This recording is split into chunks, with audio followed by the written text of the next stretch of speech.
Napahinto sa paglalakad si Cesar na may humarang sa kanyang daraanan. Kasunod ay inalinhan siya na matinding takot. Nanlaki ang kanyang mga mata nang makilala ang mukha ng kanyang kaharap. Rapi, paano? Halos walang salitang lumabas sa kanyang bibig sa pangaykay na takot. Hindi ka dinadaya na iyong paningin, Cesar. Ako ito. Nakangising wika ng lalaki. Patay ka na. Isa ka ng multo. Napaurong siya. Totoo. Isa na nga akong multong nagbabalik para patayin ka. At humalakhak ito ng malakas. Mula sa dilim ay lumantad ang kanang kamay ng multo na may hawak na palakol. Itinaas ng multo ang palakol para iunday sa katawan ng nanghihilakbot pa rin si Cesar. Pero bago naibagsak ng multo ang palakol sa katawan ng lalaki ay nakatakbo ito. Takbong walang puknat ang ginawa niya. Ngunit kasunod niya ang multo ni Rafi. Determinado itong patayin siya. Kahit saan ka magpunta, ay susundan pa rin kita. Hindi kita papatahimikin hanggat hindi kita napapatay. Sigaw nito kahit matinding hingal at pagod ang nadarama ay binilisan pa rin ni Cesar ang pagtakbo. Walang maaaring sumaklolo sa kanya sa oras na yon. Isa pa ay tila abandonado ang lugar na yon. Mga guhong gusali at lumang kabahayan ang nakita niya. Pero may hangganan ang landas na tinatakbuhan niya. Doon naputol ang kanyang pagtakbo. Mataas na pader ang nasa harapan niya ngayon. Tapos ka na, Cesar. Nalumingon siya, nasa likod na niya ang multo. Huwag, maawa ka. Sigaw niya nang itinaas ng multo ang hawak na palakol. Noon siya biglang nagising, agad na naupo sa kama. Butil-butil na pawis na lumabas sa katawan niya, kasabay ang sunod-sunod na paghingal. Ha? Panaginip lang. Akala ko, totoo na. Nahawakan niya ng dalawang kamay ang kanyang ulo. Ano na naman ang panaginip mo, usisa ng asawa niyang si Alma? Nagising na rin ito at bumangon. Wala, binangungot lang ako. Napakasamang panaginip nun. Sige na. Tulog ka pa. Hindi na dinalaw ng antok si Cesar. Mahabang oras siyang nanatiling gising. Iniisip ang tungkol sa napanaginipan. Magliliwanag na nang dalawin siya ng antok. Buong araw na ang napanaginipan ang laman ng isip niya. Hindi siya mapalagay. Shit! Ba't ba iniisip ko yun? Panaginip lang yun. At tinungga ang basong may lamang alak. Muling napanaginipan ni Cesar ang multo ni Rapi. Wala pinag-iba sa una niyang panaginip. Habol pa rin siya ng multo para patayin. Nang masukol siya ay iniamba nito ang palakol. Papatayin kita. Nakangising nanlilisik ang mga mata nito. Huwag! Ha! Sigaw niya habang nakasandal sa pader. Sa eksenang iyon, doon siya nagising. Humihingi siya ng tubig sa asawa para mapawi ang halos napupugto niyang hininga. Iyon na naman ang napanaginipan ko. Ikinuwento na niya sa asawa ang tungkol sa panaginip.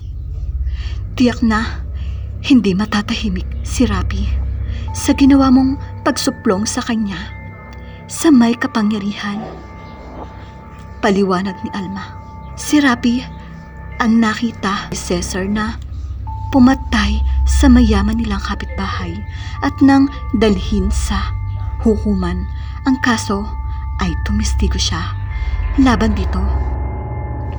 Dahilan upang masentensyahan ito ng panghabang buhay na pagkabilanggo. Hindi niya malilimutan ang binitawang salita nito na maghihiganti sa kanya kapag nakatakas sa bilangguan. Pero sa loob mismo ng bilibid, napatay si Rapi na magkaroon na matinding rayot doon. Ngunit ngayon, hindi niya akalaing tutuparin ni Rapi ang banta kahit patay na ito. Iyon nga lang, sa panaginip siya, ito gustong paghigantihan. Dapat lamang na pagbayaran niya ang kanyang kasalanan. Kung hindi ko naman ginawa yun, ay ako naman ang uusigin ng aking konsensya. Sambit ni Victor. Mula noon, bawat gabi lagi niya iyon napapanaginipan. Kung maaari nga lamang ay ayaw niyan dumating ang gabi. Tuluyan akong babangungutin kapag hindi niya ako tinigilan. Lumagok siya ng tubig. Magdasal ka kasi bago matulog. Himok ng asawa niya. Ang nangyari kay Cesar ay naikwento ni Alma kay Paul. Lingid kay Cesar ay karelasyon ni Alma ang lalaking si Paul. Magandang balita yan. Umaayon sa atin ang pagkakataon. Pagka nagkataon, masosolo na natin ang mundo, pati ang pera niya. Makahulugan ang ngiti ng lalaki habang humihit-hit na sigarilyo. Na mga oras na yon ay nasa silid sila ng motel at magkatabing nakahiga sa kama. Anong ibig mong sabihin? Takang usisa ng babae. Simple lang. Ang panaginip ni magiging daan para bangungutin siya at tuluyan ng mamatay. Wala tayong sabit doon, kaya't hayaan mo lang siya. Pagkaraan ng 2 araw ay nakipagkita si Cesar sa kaibigang medium. Sinabi niya dito ang tungkol sa kanyang panaginip. Wala kang ibang magagawa ang paraan, kundi labanan ang multong iyon. Kapag hindi mo ginawa ay patuloy kanyang gagambalain. Paliwanag ng matandang babae. Tumayo ang kaibigan at pumasok sa silid. Nang magbalik ay dala ang samurai. Ibinigay iyon kay Cesar. Gawa sa pilak ang samurai na yan. Kahit anong masamang nilikha o espiritu ay kaya nitong sugpuin. Anong gagawin ko para matalo ko ang multong iyon? Tanong niya habang masusing pinagmamasdan ang hawak na samurai. Kapag matutulog ka, ay hawakan mo ang samurai. Iyan at usalin mo ang orasyong ituturo ko. Kapag tulog ka na at sakaling managinip kay, hawak mo pa rin iyan sa panaginip mo. Labanan mo siya hanggat matalo mo. At kapag nagawa mo iyan ay hindi ka na niya dadalawin sa panaginip. Mahabang paliwanag na kaibigang medium. Paano kung ako naman ang matalo? May kabang tanong niya. Huwag mong hayaang matalo ka dahil hindi ka na magigising. Tuluyan ka nang babangungutin.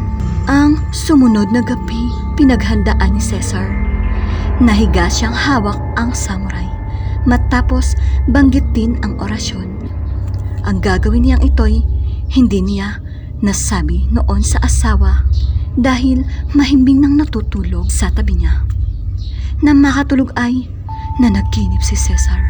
Ngayon ay buon tapang niyang hinarap ang multo ni Rafi. Ito na ang huling dalo mo sa panaginip ko. Ikaw ang tatapusin ko, Rafi. Banta niya sa multo. Subukan mo. Hamon naman na multo. Nakaiwas si Cesar sa iwinawas-iwas na palakol na multo. Na magkaroon ng pagkakataon ay inundayan naman niya ito ng hawak na samurai.